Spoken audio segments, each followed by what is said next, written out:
నిజామాబాద్ జిల్లా ప్రజలు ఖచ్చితంగా అప్రమత్తంగా ఉండకపోతే చాలా దారుణమైనటువంటి పరిస్థితులు ఎదుర్కోవాల్సిన పరిస్థితి అయితే వస్తుందని చెప్పేసి ఇలా మనకు కనిపిస్తూ ఉంది. ఇలా తెలంగాణలో దాంతోపాటు స్పెసిఫిక్గా మనం మాట్లాడుకుంటే ఉత్తర తెలంగాణ జిల్లాల్లో దొంగలు బీభత్సం సృష్టిస్తున్నారని చెప్పి మనం మాట్లాడుకోవాలా. ఈసారి మాత్రం నిజామాబాద్ జిల్లాలో దొంగలు రెచ్చిపోయారు అని చెప్పేసి మనం మాట్లాడుకోవాలా. సో ఇది చాలా పురాతనమైనటువంటి దేవాలయంగా చెప్పుకోవాలి. ఎందుకంటే దాదాపు 45 నుంచి 50 ఏళ్ల చరిత్ర కలిగినటువంటి హింగులాంబిక దేవాలయం. హింగులాంబిక దేవాలయంలో దాదాపు 4 దొంగలు రావడం, అమ్మవారి ఆభరణాలను దొంగలించిపోవడం అనేది నిజంగా ఇక్కడ స్థానికులను నిద్ర లేకుండా చేస్తూ ఉన్నాయి.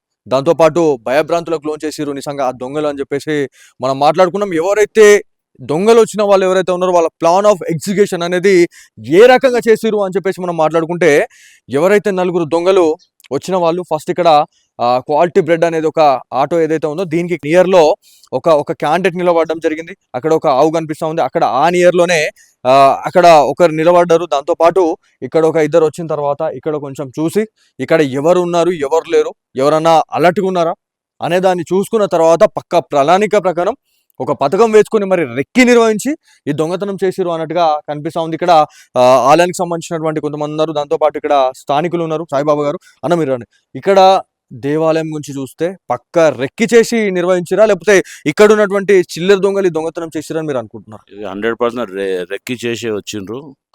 ఇంతకు ముందు కూడా ఒక వారం రోజుల కింద ఇక్కడ ఒక ఆయన మార్క్స్ తోటి ఉండే ఆయనకి తిట్టి ఎలగొట్టడం జరిగింది. ఆ రోజు నుంచి నాకు డౌట్ స్టార్ట్ అయింది ఇక్కడ ఏదో జరగబోతుందని. కానీ నేను ఎంత పెద్దగా ఊహించలేదు. మా గుడిలో 2-3 సార్లు దొంగతనం చేయడం జరిగింది. కానీ గర్భగుడి పలగొట్టడం వల్ల ఆదర్శ్ నగరే కాదు ఇక్కడ ఏరియా అంతా భయభ్రాంతులుగా ఉంటున్నారు. మధ్యాహ్నం కూడా వాళ్ళు పనికి వెళ్తలేరు, రాత్రిపూట వాళ్ళు పండుకుంటలేరు.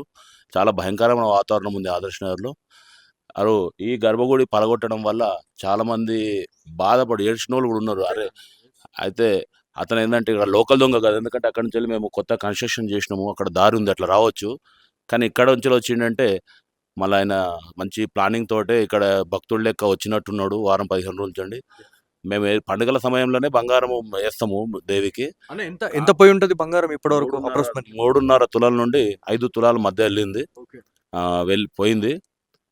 అయితే అతను కాస్కర్ ఆ బంగారం కోసం వచ్చిండు. ఇంకా అక్కడ లోపట్ల వెండి ఉంది, ఇంకా విలువైన వస్తువులు చాలా ఉన్నాయి, ఏమీ ముట్టలేదు. ఓన్లీ బంగారమే, ఇంకా రోల్డ్ గోల్డ్ లాంటిది అవన్నీ ఏం ముట్టలేదు. అతను పక్కా ప్రొఫెషనల్ దొంగ ఉన్నట్టున్నాడు. మన తెలంగాణకు సంబంధించిన అనుకోము. హైట్ పర్సనాలిటీ ఎట్లా ఉందంటే అలా చూస్తేనే భయం అవుతుంది. ఆ సీసీ గింత గింత కనబడుతుంటారు వాళ్ళు, అలా చూస్తేనే భయం అవుతుంది. రాత్రిపూట మేము రావడానికి కూడా భయం అనిపిస్తున్నది. నిన్న పని నుండి కూడా 5 గంటలకు వచ్చి ఇంటికాడ ఉండిపోయినాం మేము. సో టోటల్గా చెప్పాలంటే ఆదర్శ్ నగర్ మొత్తం భయభ్రాంతులుగా ఉన్నది. ఎవరైతే దొంగలు వచ్చిన వాళ్ళు ఎవరైతే ఉన్నారో ఫస్ట్ ఇక్కడ ఈ కెమెరాని దీన్ని పక్కకు మలిపేయడం జరిగింది అని చెప్పేసి చెప్పారు. సో లోపలికి ఎంతమంది వెళ్ళారు, ఎంతమంది ఇక్కడ కాపలు ఎంతమంది ఉన్నారు, లోపల ఎంతమందికి లోపల ఎంతమంది? 3 మెంబర్స్ ఇట్లా బైక్ మీద నుండి వచ్చిండ్రు. వచ్చి ఆ క్వాలిటీ బ్రెడ్ పక్కకు బండి రెడీ పెట్టుకున్న వాళ్ళు. ఇక్కడ వచ్చి ప్లాన్ చేయగానే 5 మా గల్లీ కుక్కలు వచ్చినాయి. మళ్ళీ అటు పారిపోయినరు. మళ్ళీ కుక్కలకు అటు ఎలగొట్టేసి ఒక అతను అక్కడ సీసీ కెమెరా అటు మలిపేసి ఇక ఆ తర్వాత మాకు కనబడలేదు. ఇది పలగొట్టుకొని బీవీఆర్ తీసుకొని బంగారం తీసుకొని 18-20 నిమిషాల వాళ్ళు మళ్ళీ వైట్ డ్రెస్సులు వెళ్ళిపోయారు. ఎల్లంగా డ్రెస్ చేంజ్ చేసేసుకొని వెళ్ళిపోయారు, ఎవరికి అనుమానం కాకుండా. మళ్ళీ ఎక్కడన్నా బ్లాక్ డ్రెస్సులు అంటే అక్కడ వైట్ కనబడాలని వాళ్ళ ప్లానింగ్ ఏముందో. సో పొంగ వైట్ డ్రెస్ ఆ క్వాలిటీ బ్రెడ్ వెనుకనే వాళ్ళు మార్చుకున్నారు. అంటే మార్కెట్లో ఇవన్నీ తెలుసు అంటే మార్నింగ్ మేము సీసీ కెమెరాలు చూడడం వల్ల ఇవన్నీ క్లారిటీగా కనబడుతున్నాయి. బండి నెంబర్ కూడా చూస్తే డిమ్ ఉంది, కనబడలేదు. ఇది మొత్తానికి ఇక్కడ సిచ్యువేషన్ ఎట్లా ఉందనే దాని గురించి ఇంకా మనం మాట్లాడితే, ఇక్కడ ఎవరైతే లోకల్గా ఉన్నటువంటి వాళ్ళు భక్తులు ఎవరైతే ఉన్నారో చాలా మంది చాలా సెంటిమెంట్గా భావిస్తూ ఉంటారు.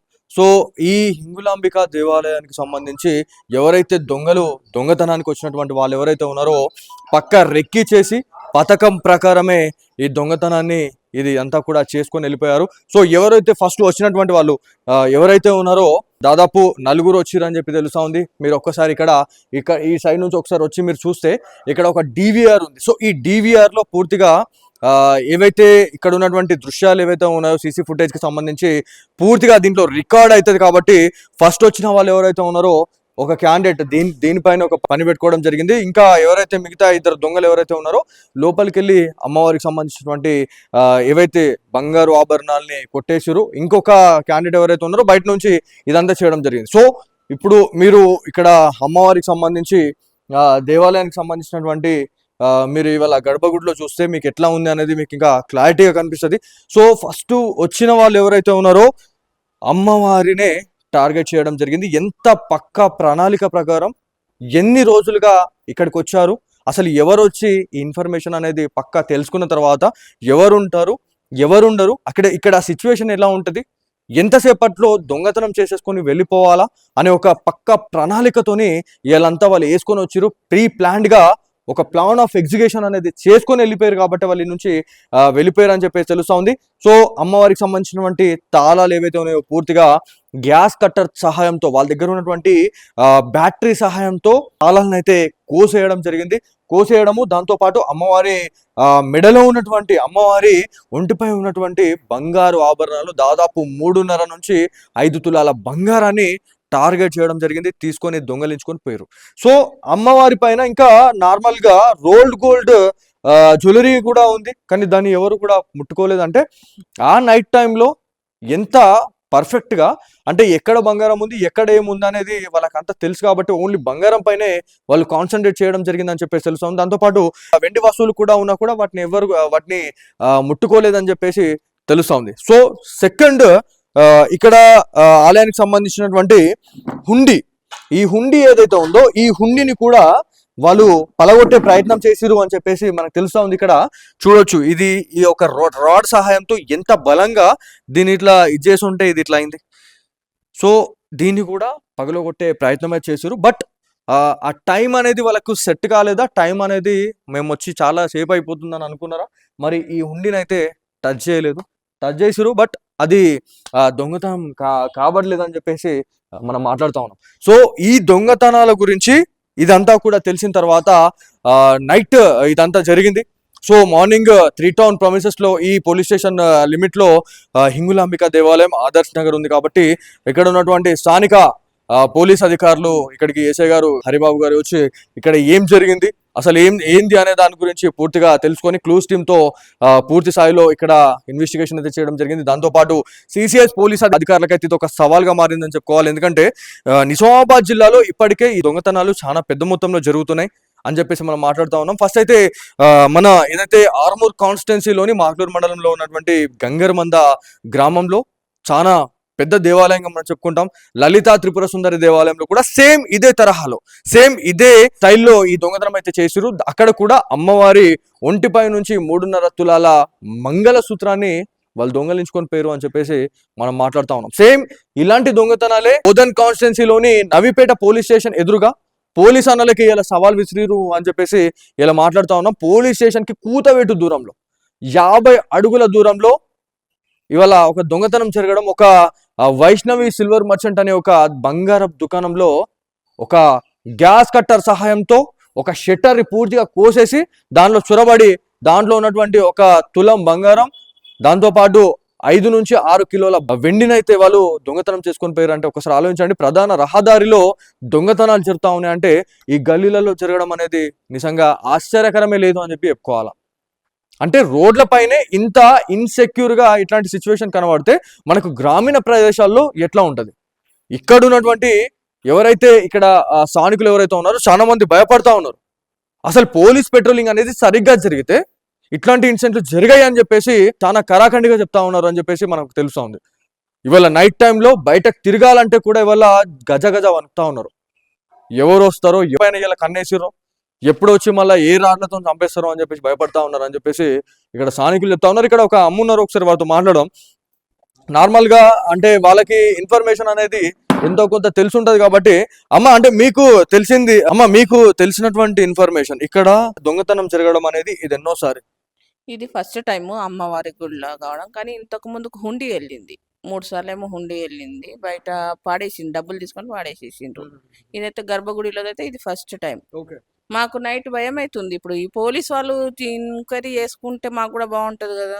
పోలీస్ వాళ్ళది వ్యాన్ రావాలా, రాదే రాదు వ్యాన్ మాకు నైట్ పూట. ఇప్పుడు ఈ మధ్య పెట్రోలింగ్ సరిగ్గా కాదా అమ్మా? అంటే పెట్రోలింగ్ చేస్తున్నామని చెప్పేసి పోలీస్ అన్నలు చెప్తా ఉంటారు. మరి అయితే ఈ దొంగతనం చేసినప్పటి నుంచి 2 రోజుల నుంచి అవుతుంది మాకు.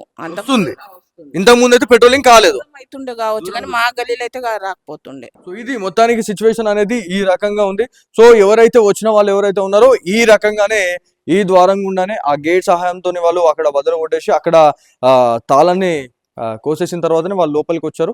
వచ్చిన తర్వాత డివిఆర్ దాంతో పాటు ఇక్కడ ఉన్నటువంటి ప్రతిదీ కూడా వాళ్ళు ధ్వంసం చేసేయడము, ఆ డివిఆర్ ని వాళ్ళు తీసుకొని వెళ్ళడం అనేది నిజంగా బాధాకరం. దాంతో పాటు చాలా సెంటిమెంట్ గా ఇక్కడ భావిస్తారు. శ్రీ మాతా కులాంబిక సంబంధించిన ఆ ఆలయంలో అమ్మవారికి విశేష పూజాది కార్యక్రమాలు చేసే వాళ్ళు ఎవరైతే ఉన్నారో భక్తులు చాలా మంది ఇలా బాధపడతా ఉన్నారు. ఎందుకంటే అమ్మవారికి ఇలా ఆ బాధ తప్పలేదు. మరి దీనికి ఎవరు బాధ్యత వహిస్తారు? ఖచ్చితంగా నిజామాబాద్ జిల్లా సిపి సాయి చైతన్య గారు దీనిపైన ఒక ప్రాపర్ ఇన్వెస్టిగేషన్ అనేది చేయాలా, అధికారులకు కొన్ని ఆదేశాలని జారీ చేయాలి. ఎందుకంటే ఇట్లాంటి దొంగతనాలు మళ్ళీ పునరావృతం కాకుండా ఉండేందుకు ఖచ్చితంగా పోలీసులదే ఇది ఒక బాధ్యతగా తీసుకోవాలా. దాంతోపాటు ఎట్ ది సేమ్ టైం ఇక్కడ ఎవరైతే ఈ దొంగతనం చేసే టైంలో ఏమైనా మీకు చుట్టుపక్కల ఎవరైనా అనుమానాస్పదంగా మీకు కనిపిస్తే డెఫినెట్లీ డయల్ 100కి కాల్ చేయండి అని చెప్పినా కూడా ఎవరు కూడా దీన్ని ఇంప్లిమెంట్ చేస్తలేరు. ఎవరు కూడా డయల్ 100కి కాల్ చేసి పోలీసులకు సహకరించట్లేదు అని చెప్పేసి ఇదే పోలీస్ అన్నలు కూడా చాలా సందర్భాల్లో చెప్పిన పరిస్థితి ఉంది. సో ఏది ఏమైనప్పటికీ నిజామాబాద్ జిల్లాలో దొంగలు మరోసారి రెచ్చిపోయారు అనడానికి ఇదే ఒక ఉదాహరణగా చెప్పుకోవాలి.